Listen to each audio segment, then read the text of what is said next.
A ver, si pensamos en Andalucía, ¿qué se nos viene a la cabeza? Casi de inmediato, ¿verdad? Patios llenos de flores, el rasgueo de una guitarra, playa, sol, una imagen de alegría, de esplendor. Pero esa, claro, es solo una cara de la moneda. Hoy vamos a darle la vuelta a esa postal para ver qué hay detrás. Porque resulta que Andalucía también es una tierra marcada por tragedias enormes, de esas que a menudo se olvidan, pero que han forjado su carácter de una manera mucho más profunda. Es una historia de catástrofes, sí, pero sobre todo de supervivencia y de una capacidad para levantarse que desde luego no suele salir en los folletos turísticos. Así que vamos a ponerlas cara a cara. Por un lado, la imagen idílica, la que todo el mundo conoce. Y por otro, la realidad histórica, la cruda, la que ha golpeado sus costas y sus ciudades. Hablaremos de naufragios que se tragaron la riqueza de un imperio, de plagas que borraron del mapa a media ciudad y de terremotos que tiraron abajo pueblos enteros en plena Navidad. Esta es la otra Andalucía. Y para empezar, nos vamos muy atrás, al siglo XVI. El Océano Atlántico era, para que nos hagamos una idea, la gran autopista del Imperio Español. Por ahí circulaban las famosas flotas de Indias, auténticos tesoros flotantes. Pero claro, a veces esa autopista se convertía en una trampa mortal. Y es que lo que iba en esos barcos era una auténtica barbaridad. No hablamos solo de dinero, que también, y a espuertas. Iban cofres llenos de plata, fardos de cochinilla y anil, que eran los tintes más valiosos de Europa, azúcar, cueros, perlas, especias. Todo iba perfectamente registrado. En Sevilla, banqueros y comerciantes esperaban esa carga para mover la economía de todo un continente. El sistema, en teoría, estaba pensado para que no pasara nada. La flota se reunía en La Habana y cruzaba el Atlántico en convoy, bien protegida. Pero el verdadero miedo llegaba al final del viaje. El Golfo de Cádiz, en septiembre, eso eran palabras mayores. Los primeros temporales del otoño podían convertir lo que era un refugio seguro en una auténtica ratonera. Y en 1563, la trampa se cerró. La tormenta entró de repente, con una violencia brutal, y lo que era su mayor fortaleza, ir todos juntos, se convirtió en su sentencia de muerte. Imaginaos la escena: oscuridad total, viento huracanado, las anclas que no aguantan, un barco que empieza a moverse sin control, choca contra el de al lado, le rompe los cables y lo arrastra. La noche se llenó de gritos, de crujidos de madera y del sonido de campanas pidiendo una ayuda que simplemente no podía llegar. Cuando amaneció, el panorama era desolador. Más de 20 barcos, de los grandes, de los que iban cargados hasta los topes, estaban hechos añicos o hundidos.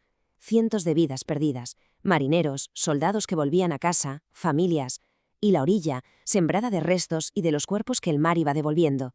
La fortuna de medio imperio, borrada del mapa, en una sola noche. Y en la orilla, al día siguiente, se vio lo mejor y lo peor del ser humano. Por un lado, el heroísmo puro y duro. Pescadores de la zona que se lanzaban al agua con sus barcas para rescatar a quien fuera. Gente encendiendo hogueras para dar calor a los supervivientes. Y por otro, la tentación. El mar escupía cofres reventados llenos de plata, fardos de especias. Y claro, hubo manos rápidas que se guardaron lo que pudieron. Las autoridades gritaban primero la gente, pero el caos era total. Y pasado el golpe, llegó la fría burocracia. Se abrió una investigación, claro. ¿Fue negligencia? ¿Mala suerte? Empezaron los pleitos, las reclamaciones. Pero de todo este desastre salió algo bueno. Se aprendió la lección. Se endurecieron las normas para anclar los barcos en la bahía, se mejoraron las señales en la costa. Fue un recordatorio brutal de que el mar siempre tiene la última palabra. Bueno, pues dejamos la costa, damos un salto de un siglo y nos vamos tierra adentro, al corazón del imperio, Sevilla. En 1649, la ciudad era un auténtico hervidero, un centro mundial de comercio, de arte, de vida, pero esa misma vitalidad la convirtió en el escenario de una de las peores catástrofes de su historia. Y aquí está la clave de todo. El propio esplendor de Sevilla era su mayor debilidad. Muchísima gente viviendo muy junta, en barrios de callejuelas estrechas, en corrales de vecinos. Y un trasiego constante de barcos, mercancías y personas por el Guadalquivir. Vamos, que era el caldo de cultivo perfecto para que una enfermedad, en cuanto entrara, se extendiera como la pólvora. Y la pólvora prendió. La peste negra. Las cifras de verdad es que ponen los pelos de punta. Más de 60.000 muertos. 60.000. Se calcula que la epidemia se llevó por delante a casi la mitad de la población de la ciudad. La mitad. Barrios enteros quedaron vacíos, gremios que se quedaron sin artesanos, familias enteras que desaparecieron en pocas semanas. Y si hay una imagen que resume todo ese horror, es la de los carros de apestados. Cuando ya era imposible enterrar a la gente de forma individual, estos carros recorrían una ciudad fantasma. Hombres con la cara cubierta iban recogiendo los cuerpos que las familias dejaban en las puertas de sus casas. Se cavaron fosas comunes gigantescas fuera de las murallas. Todo el ritual de la muerte, tan importante en aquella época, simplemente desapareció. Y todo se desmoronó a una velocidad de vértigo. Al principio las autoridades dudaron. No querían admitir que era la peste para no parar el comercio. Un error fatal. En cuestión de días los hospitales estaban a reventar.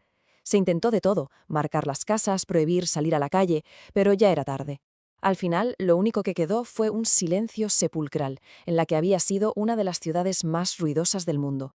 Este gráfico lo resume de una forma brutal. La ciudad tardó décadas en recuperar el pulso. Y esto tuvo una consecuencia directa.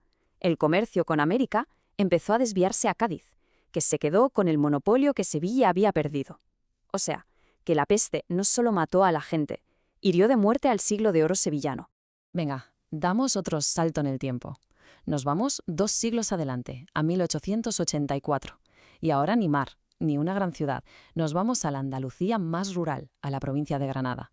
Y aquí la tragedia no vino ni del agua ni de una enfermedad. Vino de las entrañas de la tierra. Y eligió el peor momento imaginable. Pues esa es la pregunta. ¿Qué puede haber peor que una catástrofe? Que te golpee en Nochebuena, ¿no? Era la noche del 25 de diciembre. Las familias estaban reunidas en sus casas. Un momento de paz, de celebración. Y de repente, pasadas las 9 de la noche, la tierra rugió con una violencia que nadie recordaba. El punto cero de la catástrofe fue un pueblecito llamado Arenas del Rey, y allí ocurrió la escena más terrible de todas. La iglesia del pueblo se vino abajo justo durante la misa del gallo, sepultando a muchos de los fieles que estaban dentro. Las casas, la mayoría construidas con adobe, se desplomaron como si fueran de cartón. El balance final fue tremendo. Más de 700 personas fallecidas en toda la comarca. La mayoría, gente humilde, de pequeños pueblos que quedaron literalmente borrados del mapa. Familias enteras que desaparecieron bajo los escombros de sus propias casas. Y para los que sobrevivieron, la pesadilla no había hecho más que empezar.